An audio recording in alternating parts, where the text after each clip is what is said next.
Vivimos en tiempos muy peligrosos, difíciles y de mucha confusión.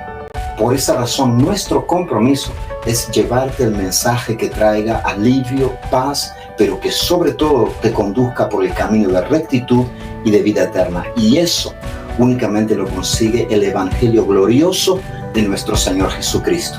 Que el Señor crezca cada día más en ti y que este mensaje contribuya para eso. Si al final te ha gustado, deja tu me gusta, compártelo y suscríbete a nuestro canal.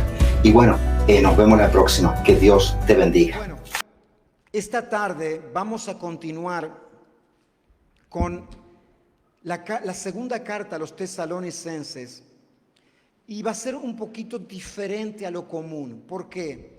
Porque si bien hoy vamos a abarcar una parte extensa del segundo capítulo, vamos a abarcar unos cuantos versículos, o sea, va a ir desde el 3 hasta el 17, yo voy a dar en cierta forma como un panorama general de los puntos, de algunos de los puntos que son las señales que muestran que el día del Señor está cerca o que el día del Señor está en cualquier momento inminente. Eso sí vamos a verlo y vamos a dar un panorama general, pero me voy a centralizar o enfocar sobre todo en dos puntos, y el punto es fuera de este engaño en el cual estaba siendo introducido la iglesia de Tesalónica, cuál era su verdad, y otra cosa también, qué debían de hacer para mantenerse en eso. Pero simplemente con esta aclaración antes del mensaje, yo quiero que abramos la palabra de Dios en la segunda carta a los tesalonicenses, en el capítulo 2, y vamos a comenzar leyendo desde el versículo 3. El título del mensaje de hoy es La apostasía y el hijo de pecado. Aunque vamos a abarcar, vuelvo a repetirlo, bastante más que esto. En cierta forma, lo que más nos atrapa de este pasaje es este hecho que nos menciona aquí, estas partes iniciales, pero no podemos perder de vista el resto que tiene Dios para decirnos en estos pasajes. Estamos todos con la segunda carta a los tesalonicenses, capítulo 2, comenzando desde el versículo 3, ¿sí? Bueno, dice así: nadie os engañe en ninguna manera, porque no vendrá sin que antes venga la apostasía y se manifieste, ¿quién? El hombre de pecado, el hijo de perdición, el cual se opone y se levanta contra todo lo que se llama Dios o es objeto de culto. ¿Vamos siguiendo ahí? Tanto que se sienta en el templo de Dios como Dios, haciéndose pasar por Dios. ¿No os acordáis que cuando yo estaba todavía con vosotros os decía esto? Y ahora vosotros sabéis lo que lo detiene, a fin de que a su debido tiempo se manifieste, porque ya está en acción el misterio de la iniquidad, solo que hay quien en lo presente lo detiene, hasta que él a su vez sea quitado de en medio. Y entonces se manifestará aquel inicuo, a quien el Señor matará con el espíritu de su boca y destruirá con el resplandor de su venida. Inicuo cuyo advenimiento es por obra de Satanás, con gran poder y señales y prodigios, pero estos mentirosos, y con todo engaño de iniquidad para los que se pierden, por cuanto no recibieron el amor de la verdad para ser salvos. Por esto Dios les envía, ¿qué? Un poder, pero un poder engañoso, para que crean la mentira, a fin de que sean condenados todos los que no creyeron a la verdad, sino que se complacieron en la injusticia. Hermanos, ustedes son escogidos para salvación, tiene como título aquí en Reina Valera, pero nosotros debemos dar siempre gracias a Dios respecto a vosotros, hermanos, amados por el Señor, de que Dios os haya escogido. ¿Desde cuándo? Desde el principio. ¿Para qué? Para salvación. ¿Mediante qué? la santificación por el Espíritu y la fe en la verdad, a los cuales os llamo mediante nuestro Evangelio para alcanzar la gloria de nuestro Señor Jesucristo. Así que, hermanos, estad firmes y retened la doctrina que habéis aprendido, sea esta por palabra o sea esta doctrina por carta nuestra. Y el mismo Jesucristo, Señor nuestro, y Dios nuestro Padre, el cual nos amó y nos dio consolación eterna y buena esperanza por gracia, conforte vuestros corazones y os confirme en toda buena palabra y obra. Dios amado, cuán preciosa es tu voz, cuán deleitosos son tus mandamientos. Gracias porque esto es pan, Señor, alimento para nuestra alma. Nos saciamos, Señor, y nos deleitamos en poder conocerte más a ti, oh Señor, porque tú no has quedado velado ni escondido, y así podernos conocer más a nosotros. Te ruego, mi Dios, que esta tarde el obrar de tu Espíritu a través del poder de tu palabra viva traiga por obra tuya, Señor, esta tarde salvación. Que sean abiertos los ojos de aquel que hoy no puede ver, oh Dios. Que traiga paz, Padre, aquel que hoy está cargado, Señor.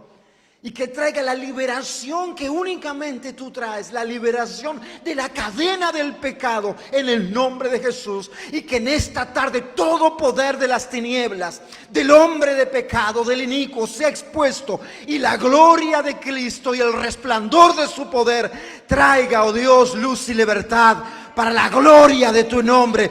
Y si alguien lo cree de verdad, dé un aplauso al Señor. La palabra de Dios no necesita mucho adorno, mis amados hermanos. Lo único que nosotros a veces necesitamos es que comprenderla. Pero es muy interesante aquí porque los hermanos de esta iglesia, como veíamos la semana pasada, esta iglesia fructífera, esta iglesia bendecida, esta iglesia que se había convertido en un ejemplo y modelo a seguir, no únicamente para los dos alrededor, sino para las otras ciudades. Y a pesar de estar pasando por momentos muy difíciles, porque esta iglesia estaba siendo, como sabemos muy bien, perseguida. Así comenzaron con Pablo, con Silas y Timoteo, y no se detuvo esta persecución. Esta iglesia estaba sufriendo padecimientos, pero mismo así y a pesar de eso, esta iglesia no únicamente estaba firme, sino que estaba creciendo, estaba fructificando abundantemente. Las persecuciones, los problemas, los padecimientos no se habían tornado para estos hermanos en un impedimento para que Cristo sea glorificado en ellos.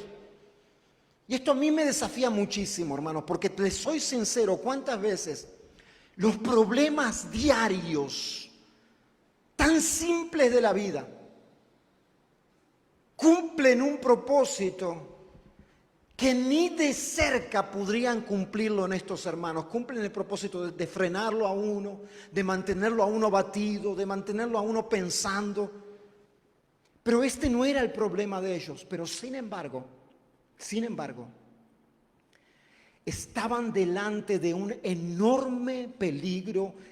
Estaban delante, o mejor dicho, ya se había introducido en la iglesia un enorme riesgo, un enorme peligro que cumpliría, si no fuese detenido, el propósito el cual las persecuciones no pudieran hacerlo, que era, cumplirían el propósito de frenar, detener esta iglesia.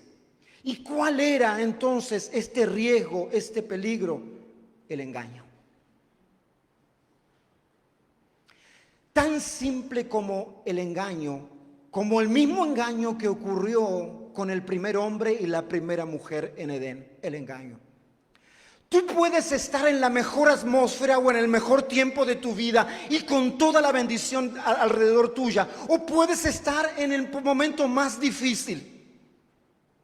Si tú no vives en congruencia con la verdad, con la realidad, vives en el engaño, no importa lo que esté a tu alrededor, Tu vida, mi vida, no va a llevar a ningún puerto seguro. No va a ir a ningún lado que realmente traiga para nosotros lo que Dios tiene.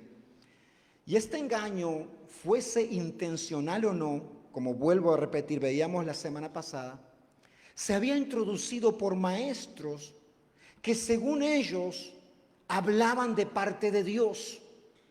Como si Dios estuviese hablando por ellos diciendo, oh, porque Dios dice que estamos en el tiempo del Señor. Estos también se habían introducido por medio de una mala interpretación de la palabra de Dios. Eso está en los versículos anteriores, no tenemos el tiempo de reverlos, pero semana pasada estuvimos en ello. Porque dice, por palabra. Entonces nos da a entender que puede haber habido una mala interpretación de la primera carta de Tesalonicenses que escribió Pablo, en la cual hablaba de la venida del Señor.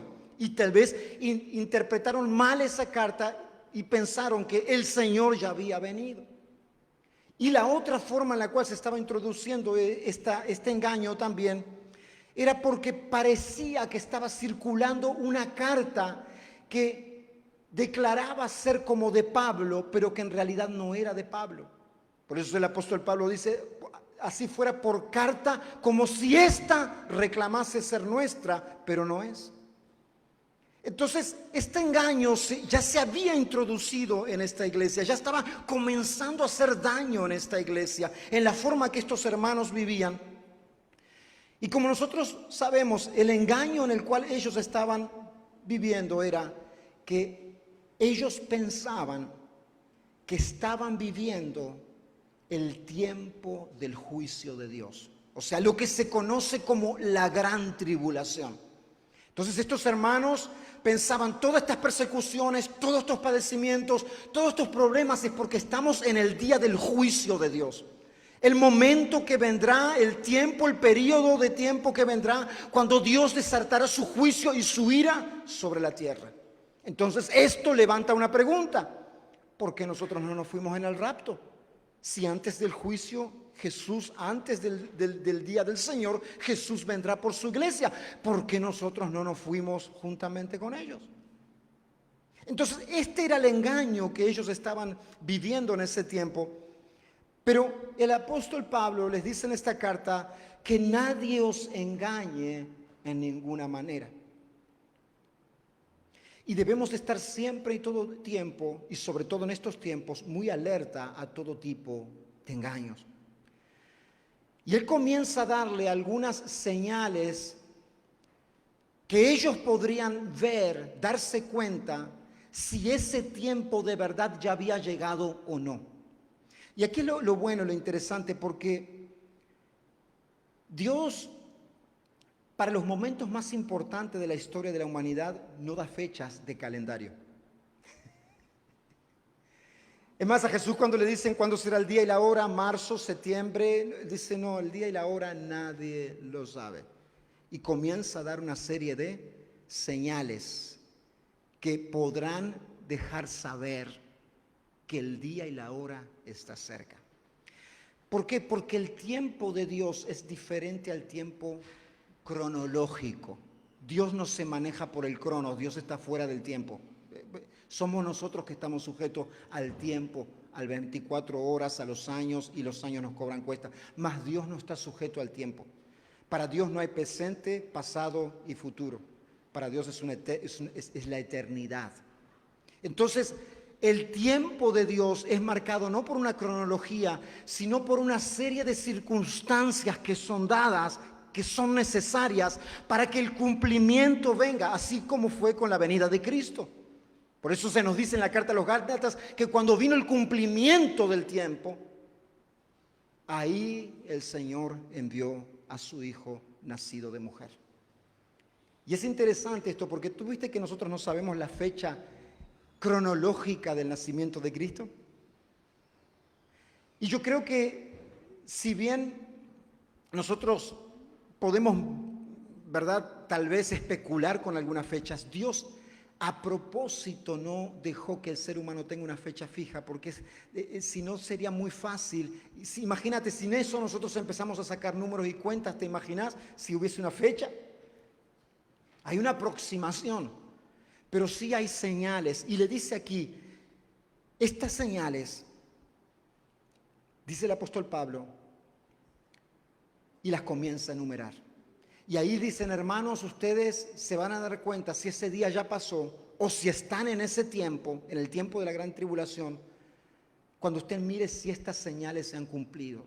Y le dice, ese tiempo no vendrá, que nadie os engañe, sin que antes no venga la apostasía. O sea que, en primer lugar, le dice el apóstol Pablo, antes de que venga el periodo de tiempo del juicio de Dios, antes de eso, habrá una apostasía como nunca antes ha habido. ¿Qué significa apostasía? Bueno, hace un tiempo estuvimos predicando con respecto a eso, pero es una negación, un rechazo o una renuncia que hace una persona a una fe que antes profesaba o practicaba. Es un rechazo, una renuncia, una negación a una fe la cual antes profesaba o practicaba. Entonces el apóstol Pablo está diciendo, esta señal es que habrá un abandono masivo de la fe. Lo que se conoce como la gran y última rebelión en contra de Dios. Esto es algo personal, ¿verdad? Aquí voy a especular. Yo creo que estamos en este tiempo. ¿Por qué? Porque nunca antes en la historia ha habido una negación tan masiva, tan enorme y que va en aumento a niveles impresionantes como lo ha sido en estos tiempos.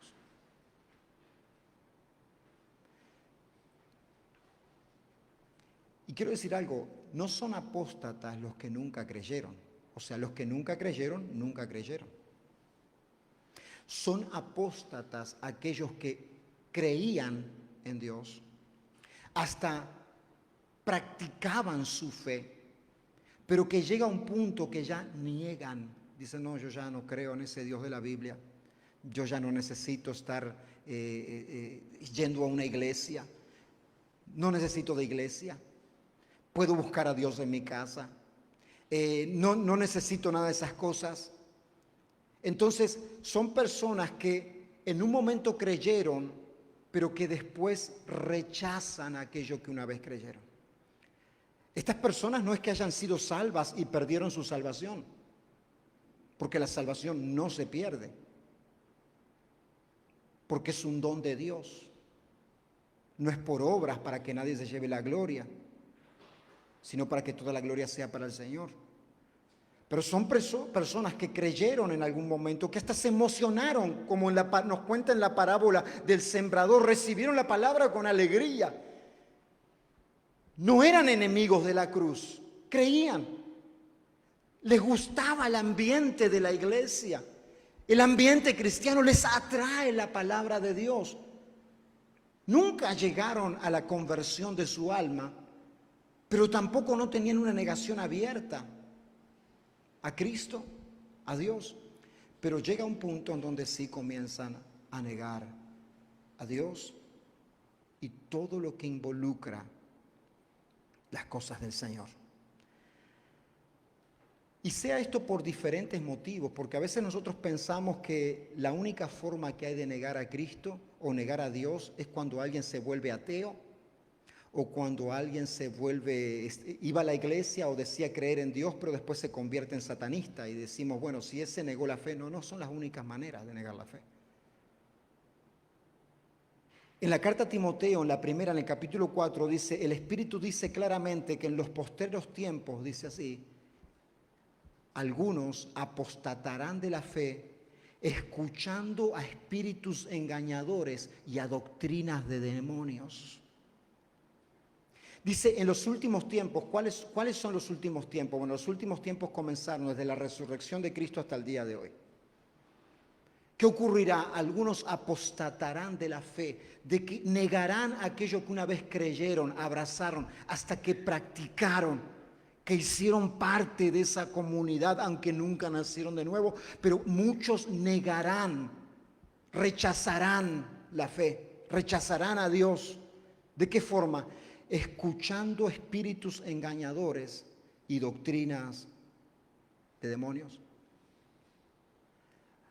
Abandonan la doctrina sana por fábulas, cuentos, autoayudas y tantas otras cosas que circulan por ahí, que tristemente tienen una enorme aceptación. Y es ahí donde yo realmente más confirmo y me doy cuenta que estamos en un tiempo de apostasía. Porque vemos que la diferencia que existe entre aquello que realmente la persona quiere escuchar y lo que la persona realmente necesita escuchar. Una cosa es lo que yo quiero oír y otra cosa muy diferente es lo que yo necesito oír. ¿No es así? Doctrinas diferentes que tienen apariencia, presta atención, hasta de ser más razonables y hasta ser más amorosas que la doctrina de Cristo. Por ejemplo, no, Dios es amor. Y a Dios no le importa lo que tú hagas, porque Dios mira tu corazón. ¿Verdad? Sí, Dios es amor, es verdad. Es que Dios también mira tu corazón y el mío, es verdad. Pero tu corazón y el mío queda expuesto en aquello que yo hago. Fácil como eso. Si yo no demuestro mi reverencia a Dios con mi vida, no demuestro con mi persona, con mi compromiso, que yo realmente reconozco el amor que Dios me ha tenido, mediante la búsqueda de la sujeción a este Dios tan grande y tan poderoso y tan bueno, si yo no lo llevo eso a mi vida práctica, se está evidenciando solamente una cosa, es que mi corazón está mal. Porque únicamente sale para afuera lo que está dentro de nuestro corazón. Nosotros a veces hasta nos volvemos tan espirituales a veces que decimos, no importa cómo vivas, no importa cómo hagas las cosas, no importa cómo sirvas al Señor. Lo que le importa nada más a Dios es tu corazón. ¿Han escuchado eso? Bueno, es que lo que hacemos y cómo lo hacemos demuestra la condición del corazón.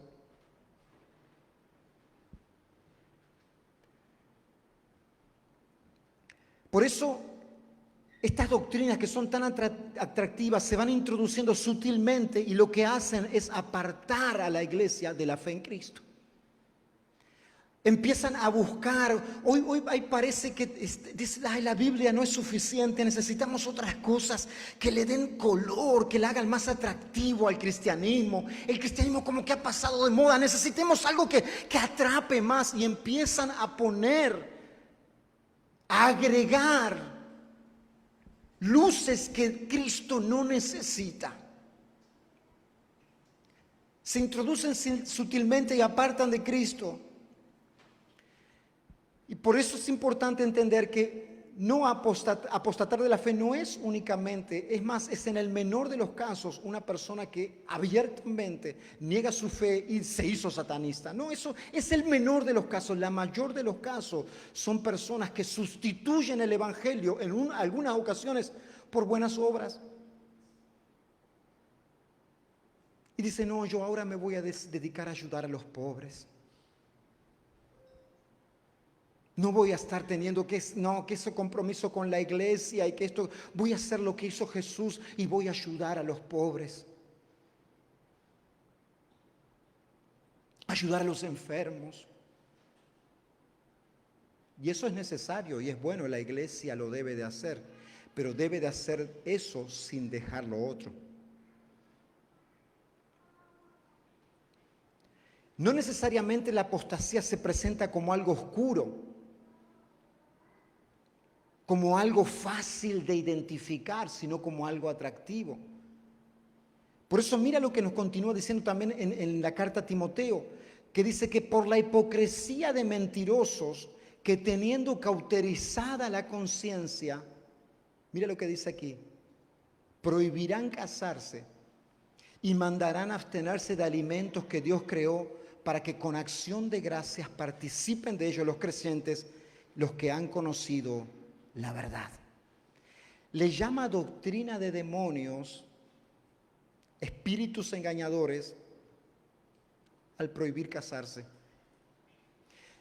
No, tú si realmente vas a ser cristiano y quieres servir a Dios, tú no te puedes casar, tienes que estar en celibato. Si alguien decide de forma personal eso porque lo considera que va a ser más beneficioso para el servicio a Cristo y aparte tiene el don de abstinencia, o sea, ¿qué significa? Que tiene el don de mantenerse sin relaciones íntimas porque Dios le ha dado ese don, gloria al Señor que lo haga. Pero imponer esto como una obligación y de esa forma tú hacerte más santo o mejor que alguien más delante de Dios, porque no, este está en celibato, está en castidad. Dice el apóstol Pablo, esos son doctrinas de demonios, eso te lleva a apostatar la fe. También dice, aquellos que mandan abstenerse de alimentos que Dios creó, les llama también doctrinas de demonios y apostatar una posibilidad de apostatar de la fe. Confían que su santidad o que son mejores cristianos que otros porque no, ellos no comen de determinadas comidas. Y si tú quieres ser un cristiano de verdad, de pura cepa, no puedes comer eso.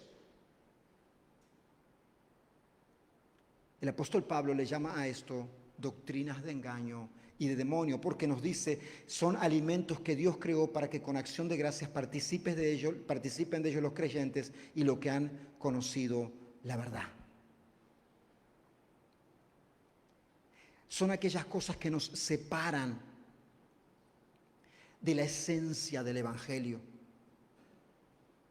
Y hoy nosotros tenemos tanta abundancia, pero tanta abundancia de tantas doctrinas de engaño que pescan de una manera pero tan eficaz aquellas personas que quieren confiar en que su santidad o el ser mejor cristianos están en aquellos que ellos puedan hacer o en aquello que ellos puedan alcanzar. Y por eso hoy en día, presta atención, se está cumpliendo también lo que dice en 2 de Timoteo capítulo 4, porque vendrá tiempo cuando no sufrirán la sana doctrina. ¿Por qué? Sino que teniendo comezón de oír, les incomodará escuchar la doctrina sana. Se amontonarán maestros, ¿de qué forma? Conforme a sus propias concupiscencias y apartarán, presta atención, de la verdad el oído y se volverán a las fábulas. Tú te preguntas, ¿por qué?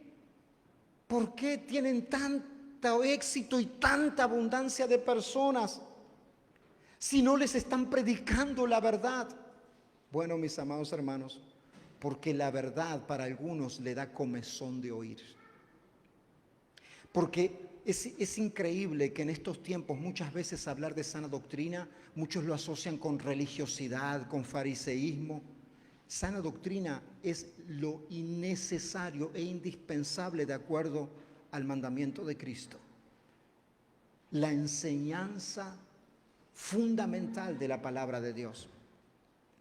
La segunda señal, la primera señal entonces es una gran apostasía, o sea, personas que una vez confesaron ser creyentes, que estaban involucradas en la iglesia en algunos de los casos, pero que después niegan a Cristo. Sea de una manera engañosa o sea de una manera abierta, niegan su fe. La segunda señal dice aquí, ¿cuál será? Que ustedes tesalonicenses se darán cuenta si el día del Señor está cerca o ha venido. Bueno, dice así, se manifestará el hombre de pecado, el hijo de perdición. Se manifestará. No sea que el hombre de pecado y el hijo de perdición no esté. Ha estado presente en muchos momentos de la historia de la humanidad. Y es más, vuelvo a decir, candidatos a eso. Y es más, hasta mismo en estos tiempos, de seguro hay candidatos a ser aquellos que sean, como lo llama aquí, el hombre de pecado, el hijo de perdición. Mas, ¿quién es este hombre de pecado? ¿Quién es este hijo de perdición que se ha de manifestar, o sea, que se hará visible?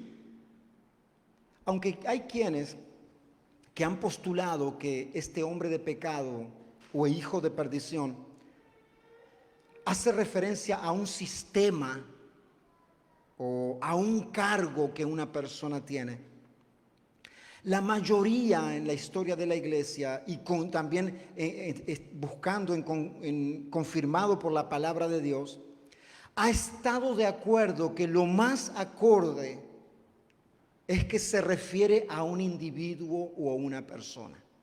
O sea que este hombre de pecado, este hijo de perdición, hace referencia a una persona, hace referencia a un individuo. Que no es Satanás, que no es ni un demonio, sino que es una persona, lo que nosotros conocemos más popularmente como anticristo. Es un anticristo. Este hombre de pecado es una figura prominente en la Biblia y la última personificación del espíritu del anticristo. Y es algo interesante porque la gran apostasía abre camino para el hombre de pecado, para el hijo de perdición. Porque en donde hay discernimiento de Dios, donde hay temor a Dios, donde hay honra a Dios, difícilmente se puede manifestar el anticristo sin que fácilmente sea advertido que está. ¿Me explico bien? Pero cuando empieza la negación a Dios, la negación a Cristo, el terreno es ideal para que el anticristo se presente, para que el hijo de pecado se manifieste, porque ya hay un terreno preparado. Hay personas que ya han aceptado otro tipo de doctrinas, otro tipo de dioses que son lejanos al Dios verdadero. A este personaje, el anticristo, también como leímos recién, se le llama el hijo de perdición. Y es interesante que es el mismo adjetivo que se le da a Judas.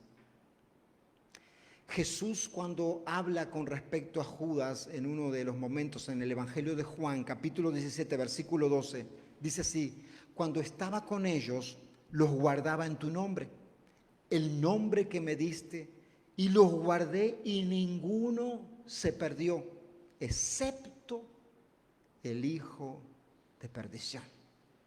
Haciendo clara referencia a Judas. Entonces Pablo nos dice aquí, les dice a los hermanos de Tesalónica, pero nos dice también a nosotros, que el día del juicio no vendrá sin que antes haya una gran apostasía, que esto abra el camino para que se manifieste el anticristo, el hombre de pecado.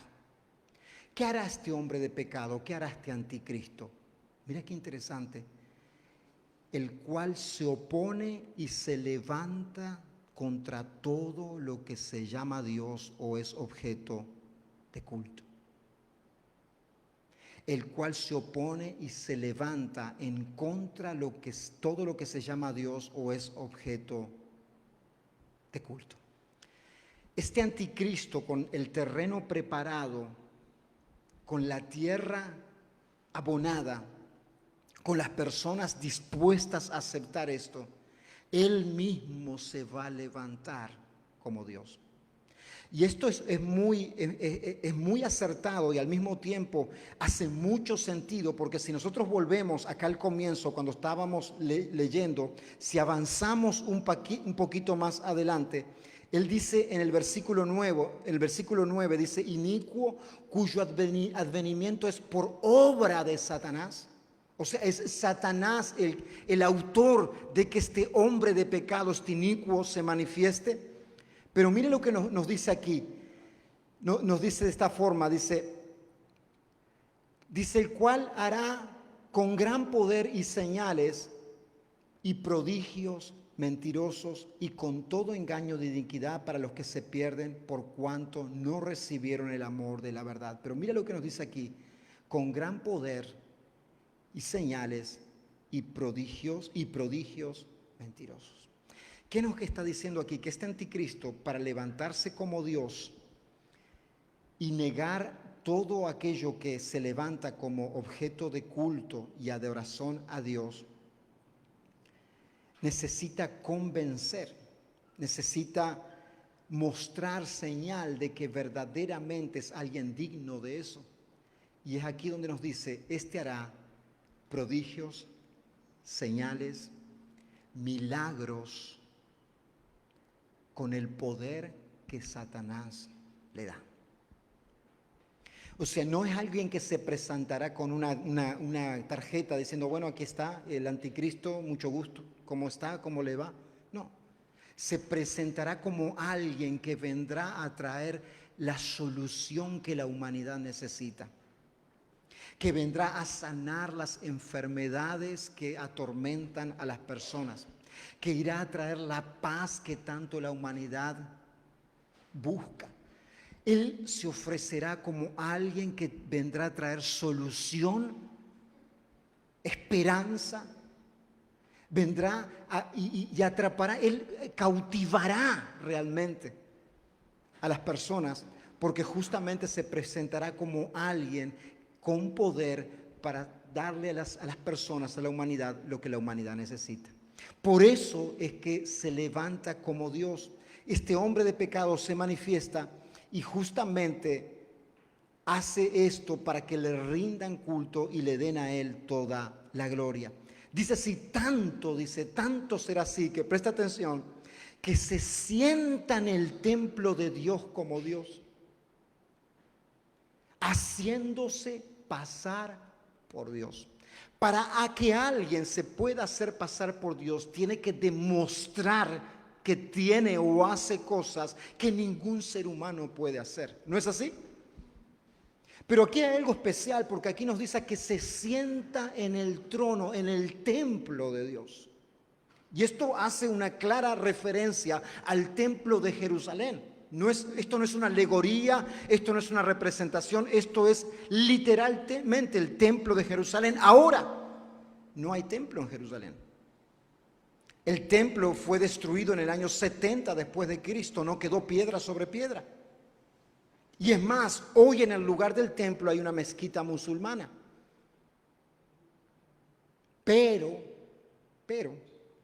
hay una organización en Israel, hay una organización que se dedica justamente a buscar todo lo que es necesario para la construcción del templo y ya tienen prácticamente todo. Lo único que están esperando es que se cumpla lo que también está profetizado, que es un acuerdo de paz, lo cual permitirá que el templo de Jerusalén sea construido. Esa es otra señal. Y ahí el anticristo se sentará como Dios, haciéndose pasar por Dios. El profeta Daniel y también en el Apocalipsis nos habla con respecto a esto. Y se nos dice con respecto a este acuerdo, a este pacto de paz, este tratado de paz que habrá con Israel, que será por 7 años, y algunos dicen 3 años y medio, está en Daniel capítulo 9, versículo 27. Entonces el pueblo judío, cuando este tratado de paz venga y el anticristo esté en el templo y se reclame como Dios, ¿sabe cuál? El pueblo judío dirá, este es el Mesías, este es el Salvador. Este es el que nosotros estamos esperando y en realidad es el hijo de pecado, el hijo de perdición. En realidad es el anticristo que se ha sentado en el trono de Dios.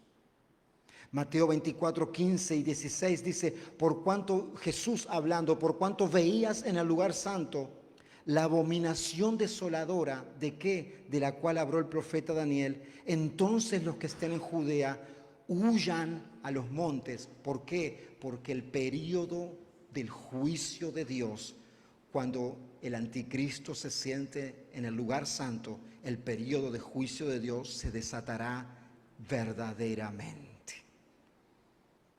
Verdaderamente. Y el apóstol Pablo le dice a los hermanos en Tesalónica, ¿no os acordáis que cuando yo estaba todavía en vosotros os decía esto? Y si nos pregunta a nosotros, ¿verdad? El apóstol Pablo, hermanos de Somos Uno, ¿no se acuerdan que cuando yo estaba con vosotros os decía esto? ¿Qué le vamos a decir nosotros? No sabemos. ¿Por qué? Porque justamente el apóstol Pablo habla hacia ellos que algo que les había dicho cuando estaba presente con ellos, pero nosotros no estábamos en ese momento. Pero sí nos damos cuenta claramente, gracias a Dios, de estas señales y este tiempo. Y él les dice, ustedes saben, porque yo se los he dicho, qué es lo que detiene al hombre de pecado, qué es lo que detiene al hijo de perdición para que no se haya manifestado, para que no se manifieste todavía. ¿Y qué es lo que detiene al hijo de pecado? ¿Qué es lo que detiene al anticristo hasta el día de hoy para que no sea manifestado en su totalidad? Bueno, realmente lo que lo detiene es Dios a través de la iglesia. Si nos sorprendemos de cómo está el mundo hoy, de todas las situaciones que suceden, y miramos hace 20 años atrás y comparamos con ahora y decimos, es impresionante cómo ha cambiado todo en tan corto tiempo, y nos sorprende. ¿Tú te imaginas en el momento en que la iglesia de Cristo sea quitada de aquí? ¿Qué es lo que está deteniendo, poniendo freno a que el libertinaje sea más abundante de lo que es la iglesia de Cristo? Pero en el momento en donde la iglesia de Cristo sea llevada con el Señor en las nubes, dice, huyan a los montes, porque el juicio de Dios se va a desatar como nunca antes lo ha sido. Lo que detiene que el hombre de pecado se manifieste somos nosotros, la iglesia de Cristo, a través del poder del Espíritu Santo. Pero cuando la iglesia no esté, el hombre de pecado se manifestará. No tendrá quien lo frene, no tendrá quien se detenga. ¿Quién será? No sabemos quién será, pero de seguro hoy hay candidatos para eso. Y habrá candidatos en el futuro también. Y si mismo nosotros a veces tenemos como tardanza, como los tenían en los primeros tiempos, la venida del Señor, y decimos, ¿y por qué eso no se ha cumplido? ¿Y por qué no se cumple ahora? ¿Y por qué el Señor no viene en este momento? Con las cosas como están, lo que está sucediendo. Bueno, como nos dice en la segunda carta de Pedro 3:9, el Señor no se tarda, no se preocupen, en cumplir su promesa, según algunos la tienen como tardanza, sino que es paciente para con vosotros. ¿Cuántos no necesitamos que Dios sea paciente? Sino que es paciente para con vosotros, no queriendo que nadie perezca, sino que todos vengan al arrepentimiento. Dios podría hacer que todo se concrete en el mismo instante, mas Dios sabe el tiempo justo, porque el Señor es paciente y extiende su misericordia para que aquellos que aceptan su llamado se arrepientan y sean alcanzados por Él. Entonces dice, en ese momento se manifestará el inicuo, a quien el Señor, presta atención porque esto es glorioso, se manifestará el inicuo, el hombre de pecado, este anticristo con gran poder se manifestará, pero el Señor lo matará con el espíritu de su boca y lo destruirá con el resplandor de su venida. Este que se levanta como Dios y se hace pasar por Dios y muestra su poder y muestra su gloria, Cristo mismo ni siquiera necesita estar delante de Él para que sea destruido, sino que el resplandor de su venida es suficiente para que el inicuo sea totalmente derrotado. ¡Cuán glorioso es Dios!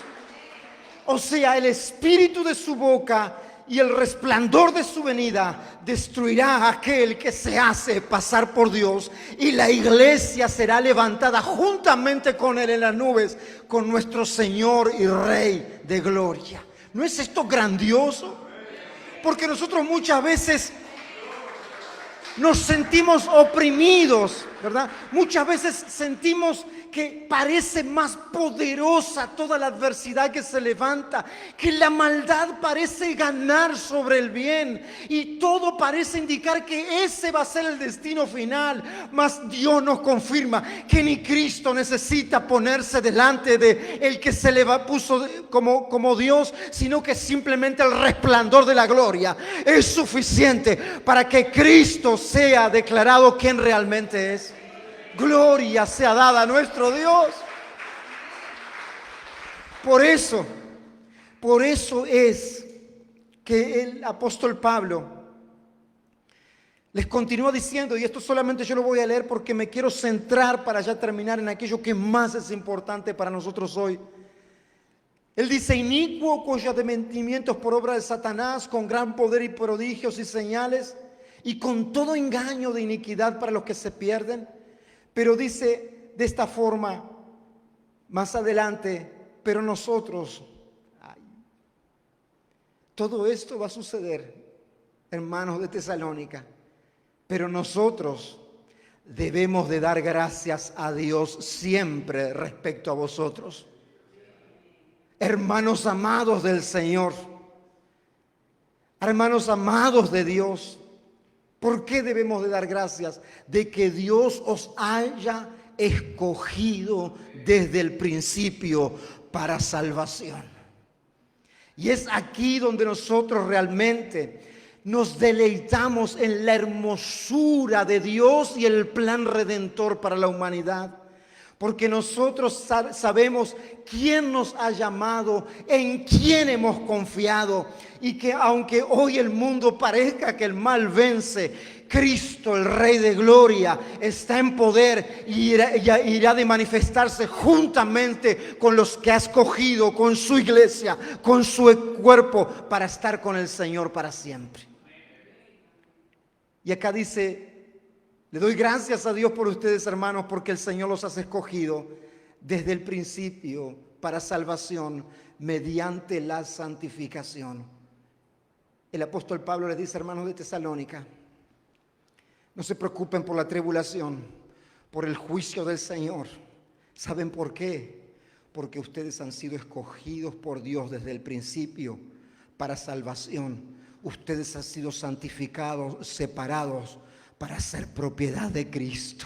Y ese Cristo, con el resplandor de su boca, destruirá al inicuo. Y ustedes son la iglesia de ese Cristo, Señor. ¡Wow!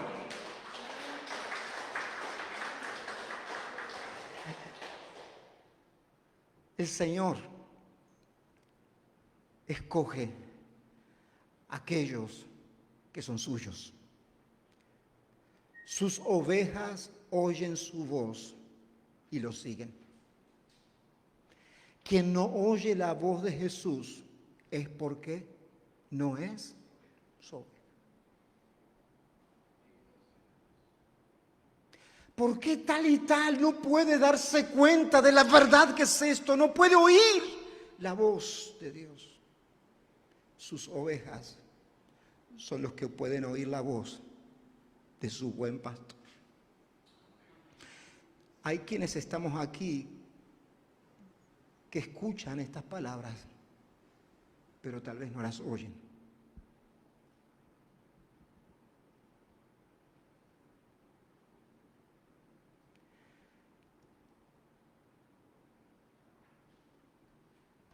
Por eso el apóstol Pablo, aparte de afirmarles cuál es la verdad,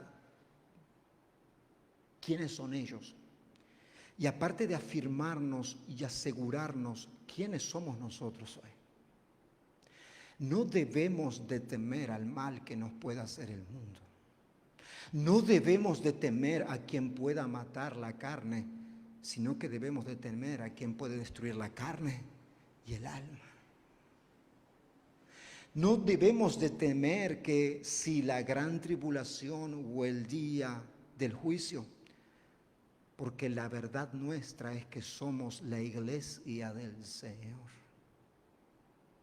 Somos el cuerpo de Cristo, escogidos desde el principio para salvación por la santificación por su Espíritu. Por eso les dice: hermanos, estad firmes y retened la doctrina que habéis aprendido, sea esta por palabra o por carta nuestra. Le dice, hermanos, no se distraigan con el día de la tribulación. No se distraigan con aquello que no es meritorio distraerse. ¿Por qué? Porque ustedes son la iglesia de Cristo. Y lo que deben de hacer es retener la doctrina que habéis recibido, sea o aprendido, sea por palabra o por carta. Los fundamentos en los cuales se sostiene el edificio. Las doctrinas son los fundamentos, las enseñanzas que sostienen la iglesia sobre su base principal, que es Cristo. Yo quiero preguntar a los que trabajamos en construcción, algunos, a una casa que ya está construida y tiene sus cimientos, ¿se le puede remover el cimiento y poner cimiento nuevo sin destruir la casa?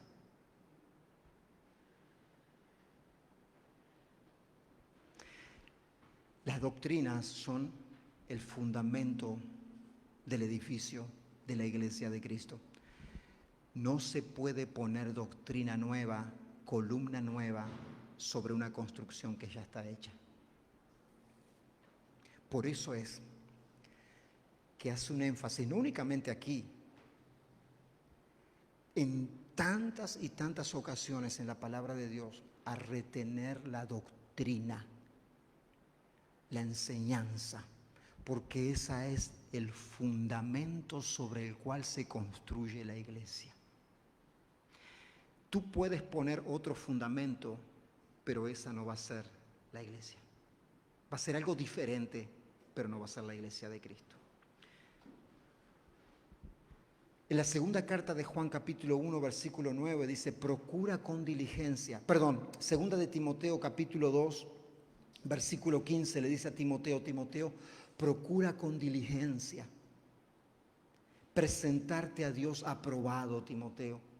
Procura con diligencia presentarte a Dios como obrero que no tiene de qué avergonzarse, que usa bien la palabra de verdad, que conoce la palabra de Dios, la herramienta, y la usa. Mas evita, Timoteo, ¿qué tienes que evitar? Las profanas y vanas palabrerías que conducirán más y más a la impiedad, que conducirán más y más al error. Esta segunda carta de Juan, ahora sí, capítulo 1, versículo 9, dice así, cualquiera que se extravía, presta atención, y no persevera, presta atención, en la doctrina de Cristo, no tiene a Dios. Me pregunto, ¿es importante la doctrina o no?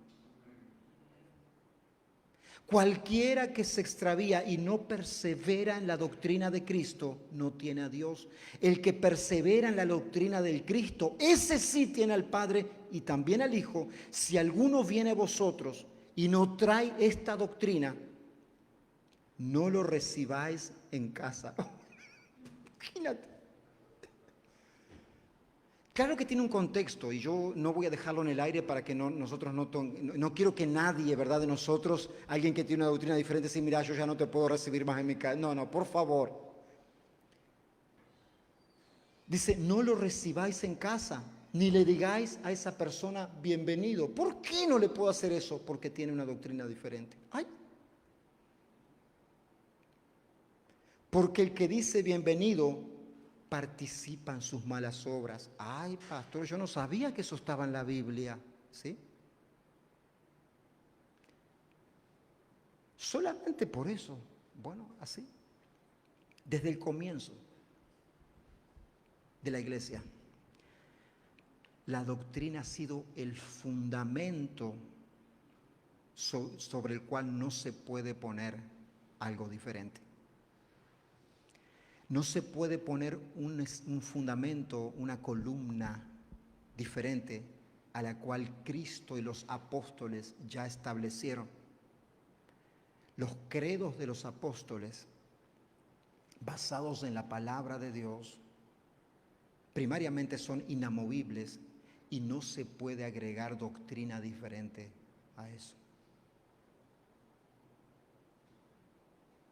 Por eso cuando nosotros vemos, ¿verdad? Yo no sé, casi todos aquí venimos de un trasfondo católico, ¿no es verdad? ¿Sí? Casi todos aquí venimos de un trasfondo católico. Y yo creo que no voy a hacer la prueba para no tal vez quedar mal aquí, pero quiero que tú lo pienses. ¿Tú sabías que para alguien ser católico, sí o sí, debe de creer que cuando se participa de la cena o de la Eucaristía, presta atención, ese pan o esa hostia que hay y ese vino que hay, si alguien dice que es católico de verdad, sí o sí debe de creer que ese pan es literalmente la carne de Jesús y que ese vino es literalmente la sangre de Jesús. No me levantes la mano. ¿Alguien que tiene un trasfondo católico sabía de eso? Bueno, tú sabes que si tú no crees eso, tú no puedes ser católico. Tú eres excomulgado del catolicismo. Tú debes de creer eso. Eso es una doctrina fundamental. De que literalmente el pan es el cuerpo, la carne de Cristo, y el vino es la sangre de Cristo. Eso es lo que se conoce como la transubstanciación. Es como un cambio en la sustancia, aunque permanece siendo la misma. Si tú no crees en eso, tú no puedes ser católico. Es una doctrina fundamental. Nosotros como Iglesia de Cristo creemos que el pan y el vino representan el cuerpo y la sangre de Cristo, pero que no son literalmente el cuerpo de la sangre de Cristo. Creemos que hay una manifestación especial de Cristo, del Espíritu de Dios en el momento de la Santa Cena. Lo creemos, sí, pero no creemos que es literalmente carne humana y sangre humana. ¿Por qué? Porque cuando lo comemos nos damos cuenta que nuestra razón nos dice que no. Pero estoy hablando de esto porque cuando hablamos de doctrinas, alguien sabía, esta es la segunda, y sé que estoy saliendo live y no quiero con esto estar ahí yendo mucho, pero necesito aclararlo. Ustedes sabían que para alguien ser católico, sí o sí, debe de creer que María fue ascendida al cielo, como fue Cristo. ¿Sabía alguien aquí? Si tú no crees eso, tú no puedes ser católico de acuerdo al dogma o al magisterio católico. Si tú no crees que María fue ascendida como fue Cristo al cielo, tú no eres católico, porque para ellos es una doctrina básica. Sin embargo, esta doctrina no tiene ningún fundamento bíblico, ninguno, al no ser algo histórico que no podemos entrar ahora en detalles. ¿Por qué yo te estoy aclarando estas cosas? Para que veamos que la doctrina son las columnas que determinan sobre qué se construye el edificio o el credo. ¿Tú sabías que hasta los clubes sociales o clubes de fútbol tienen un conjunto de credos? ¿Por qué tú piensas que nosotros tenemos, nuestra iglesia, congregación, tiene una confesión de fe? ¿Quién ha leído la confesión de fe de la iglesia? El que no la ha leído, por favor, nos pides, le mandamos en PDF. Es lo que nosotros creemos, es nuestro credo. Que por supuesto es el credo bíblico, es el credo de los apóstoles, agregado con diferentes cosas, pero que han ido a través de la historia. Pero quiero cerrar yo con esto. Tú sabes que la iglesia primitiva, los primeros siglos, el primer siglo, el segundo siglo, para defenderse de las herejías, una de las herejías que puso en un peligro tan grande a la iglesia, que casi absorbió la iglesia, fue el gnosticismo. El gnosticismo no negaba a Jesús, creía en Jesús, pero el gnosticismo decía que Jesús no había venido en carne, que Jesús había sido como un espíritu con forma de ser humano, pero que en realidad no había venido en carne, y creían en Cristo. Y esta enseñanza porque no se puede definir ni siquiera ni como religión, porque abarcaba muchas cosas, casi absorbe la iglesia. Otra herejía que se presentó también es la herejía de Marción. Esto fue más cerca del tercer siglo, cuando Marción, un hombre, Marción, quien arrastró mucho consigo también, él decía que el Dios del Antiguo Testamento era diferente al Dios del Nuevo Testamento. Eso no es nuevo hoy en día, eso ya viene desde el segundo siglo. El Dios del Antiguo Testamento era un Dios violento, airado, y el Dios del Nuevo Testamento es un Dios... El Dios del Antiguo Testamento era un Dios el cual los planes le salieron mal, y el del Nuevo Testamento es un Dios amoroso, un Dios grande en misericordia, que vino a solucionar aquello que salió mal. Esta herejía también tuvo que ser atacada. ¿Y cómo fue? Una de las tantas maneras en cuales la iglesia primitiva respondió a esto. Bueno, una de ellas fue estableciendo credos o doctrinas fundamentales. Y para cerrar les voy a leer esta. Sé que hoy fue más educativo el tema, pero es necesario, ¿ok? Entonces, este fue uno de los primeros credos que la iglesia estableció cuando se empezaron a presentar el gnosticismo y otras herejías que corrían por ahí. Este credo es el más antiguo que hay. Esta base doctrinal es la más antigua que hay, hecha por la iglesia. Dice así: cuando un postulante se iba a bautizar, cuando alguien se iba a bautizar, lo que ellos hacían era que esta persona contestara estas tres preguntas. Mira aquí. ¿Crees en Cristo Jesús, el Hijo de Dios, que nació del Espíritu Santo y de María la Virgen y que fue crucificado? Tú si ves aquí, esto está atacando ya el gnosticismo, que decía que Jesús era como un fantasma, pero acá nos dice no. ¿Crees que Jesús nació de una mujer?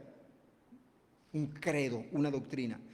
Y que fue bajo Poncio Pilato, o sea que es algo histórico, no es algo que alegórico, no, ocurrió en un momento específico, estaba Poncio Pilato ahí en ese momento. Y que murió, o sea, murió literalmente, no fue un alma, no fue un fantasma que parece que murió, pero que en realidad no murió como un ser humano murió, pero que también se levantó de nuevo al tercer día vivo de entre los muertos, o sea que murió literalmente como ser humano y resucitó, no que fue un fantasma que murió y que después parecía que murió, pero en realidad no fue así, y que después ascendió al cielo y se sentó a la diestra del Dios Padre y que vendrá a juzgar a los vivos y los muertos. O sea, ¿tú crees que el Dios del Antiguo Testamento es el mismo Dios del Nuevo Testamento? ¿Crees en el Espíritu Santo, la Santa Iglesia y la resurrección de la carne? Y la última, esta era la tercera pregunta, y este credo está muy claro que más adelante se constituirá, es el núcleo, del credo que se conoce como el credo de los apóstoles, al cual más adelante, por supuesto, se le fueron añadiendo las columnas o las doctrinas principales de la iglesia. Por eso, hermanos, más allá de nosotros poner nuestra atención, la cual sí debemos, en la apostasía, en la manifestación del Hijo del Pecado, tenemos que saber algo. En primer lugar, que si no nos hemos arrepentido de nuestros pecados y aceptado a Cristo como nuestro Señor y Salvador, el momento que ese día llegue, estamos en un riesgo enorme. Que hoy tenemos la oportunidad de ir adelante de Cristo y abrazar el sacrificio que hizo en la cruz, por fe.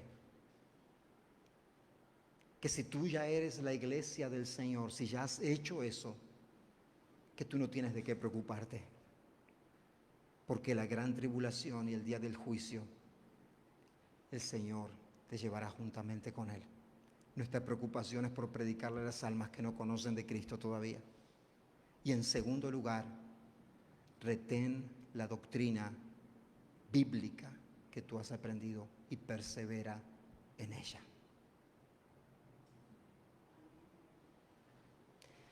Lo principal, mis amados hermanos, es saber que la obra de Cristo es suficiente, que no tengo que agregarle nada para la salvación de mi alma. y que esa obra extiende salvación para todo aquel que viene a sus pies y se arrepiente. Padre, te doy gracias